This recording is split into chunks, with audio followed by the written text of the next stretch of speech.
మౌలిక స్వరూపం అను భావనను భారత సుప్రీంకోర్టు తొలిసారిగా ఏ కేసులో ప్రస్తావిస్తుంది? ఓకే, భారత రాజ్యాంగ మౌలిక స్వరూపం. అసలు మౌలిక స్వరూపం అనే పదాన్ని ఆంధ్రప్రదేశ్ మరియు తెలంగాణలో 2-3 సార్లు క్వశ్చన్స్ వచ్చినాయి. ఇది ఈ మౌలిక స్వరూపం సంబంధించిన అంశాలపైన క్వశ్చన్ వచ్చినాయి. మొన్న రీసెంట్ గా కర్ణాటక పబ్లిక్ సర్వీస్ కమిషన్ లో కూడా మౌలిక స్వరూపం సంబంధించిన కేసుకు అడిగాడు. అది అందుకోసమని అది ఏందో ఒకసారి చూద్దాం. భారత రాజ్యాంగ మౌలిక స్వరూపం అనే భావనను భారత సుప్రీంకోర్టు తొలిసారిగా ఏ కేసులో ప్రస్తావించింది? మౌలిక స్వరూపం అనే పదాన్ని సుప్రీంకోర్టు ఏ కేసులో ప్రస్తావించింది అంటే అది Kesavananda Bharati case. Kesavananda Bharati case. Kesavananda Bharati versus Kerala 1973వ సంవత్సరంలో కేశవానంద భారతి కేసులో సుప్రీంకోర్టు ఏమందంటే మౌలిక స్వరూపం అనే పదాన్ని, ఆ భావాన్ని, ఆ యొక్క విధానాన్ని అనుసరించడం జరిగింది. అంటే అర్థం ఏంటి? రాజ్యాంగ ప్రవేశిక రాజ్యాంగంలో అంతర్భాగమే. రాజ్యాంగాన్ని అంటే ప్రవేశికను కూడా సవరించాలి కానీ పార్లమెంటుకు ఉంది. కానీ మౌలిక స్వరూపము దెబ్బతినకుండా సవరించాలి అని సుప్రీంకోర్టు కేశవానంద భారతి కేసులో 1973 సంవత్సరంలో జడ్జిమెంట్ ఇచ్చింది. అంటే ప్రవేశిక రాజ్యాంగంలో అంతర్భాగమే, ప్రవేశికను కూడా సవరించే అధికారం పార్లమెంట్కు ఉంది అంటూనే మళ్ళీ మనది మౌలిక స్వరూపం దెబ్బతినకుండా సవరించాలి. అంటే ఆ మౌలిక స్వరూపం అనే పదాన్ని సుప్రీంకోర్టు ఏ కేసు ద్వారా వెలుగులోకి తీసుకొచ్చిందమ్మంటే కేశవానంద భారతి కేసు 1973.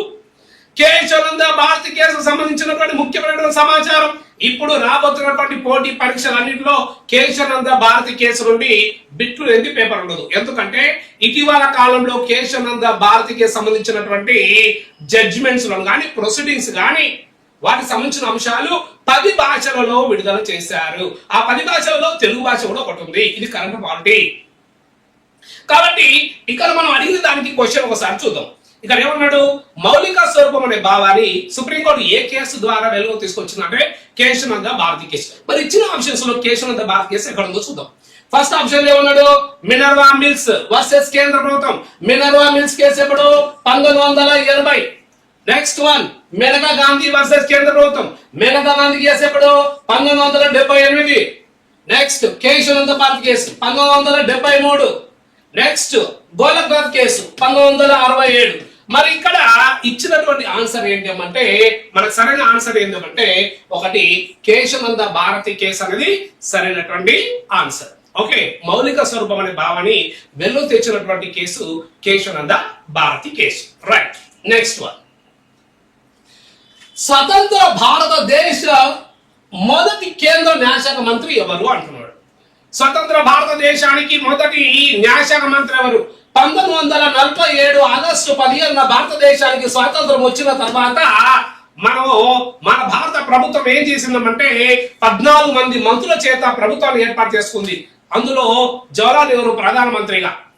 మరి ఇక్కడ ఇచ్చినటువంటి వాటిలో అక్కడ క్వశ్చన్ ఏంటంటే స్వతంత్ర భారతదేశంలో కేంద్ర న్యాయశాఖ మంత్రిగా మొదటగా ఎవరు పనిచేశారు అంటున్నాడు. ఇక మనది చెప్పడం అవసరం లేదు.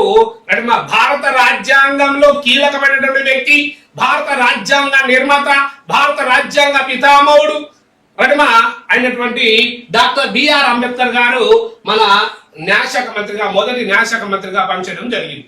ఓకేనా?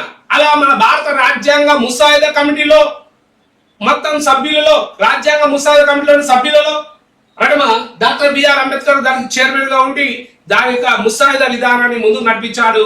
ఆ ముసాయిదా కమిటీలో ఎక్కువ మంది సభ్యులు కూడా న్యాయవాదులే కావడం వల్ల మన భారత రాజ్యాంగ నిర్మాతలో కీలక పాత్ర వహించిన వాళ్ళు న్యాయవాదులే. కాబట్టి భారత రాజ్యాంగాన్ని ఐవర్ జెన్నింగ్స్ గారు ఏమన్నారంటే న్యాయవాదుల స్వర్గం అన్నాడు భారత రాజ్యాంగాన్ని.